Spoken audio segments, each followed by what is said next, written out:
Pemirsa, sekolah di Muara Enim dilarang untuk mengadakan wisuda dan study tour. Hal ini berdasarkan surat edaran yang dikeluarkan oleh pemerintah Kabupaten Muara Enim yang ditandatangani oleh Bupati. Bismillahirrahmanirrahim. Allahumma barik lana fima razaqtana wa qina adzabannar.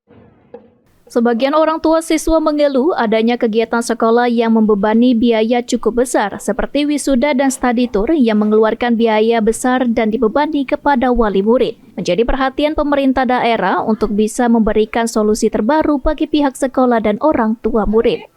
Oleh karenanya, Bupati Muara Enim menegaskan kepada seluruh sekolah untuk tidak melakukan kegiatan atau mengadakan acara seperti wisuda dan study tour bagi anak didik yang membebani orang tua siswa. Bupati menyampaikan jika dirinya sudah mengeluarkan surat edaran kepada pihak sekolah untuk tidak boleh memungut biaya untuk acara wisuda.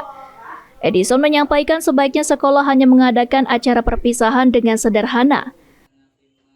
Perpisahan cukup di lingkungan sekolah dengan acara yang sederhana. Kalau sekolah tidak boleh menahan ijazah siswa yang berakibat akan merugikan siswa dan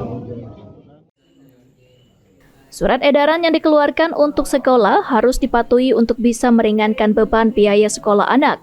Jika masih ada sekolah melakukan acara serupa, Bupati Muara Enim akan memanggil yang bersangkutan untuk mempertanggungjawabkannya. Mardian Syapal TV.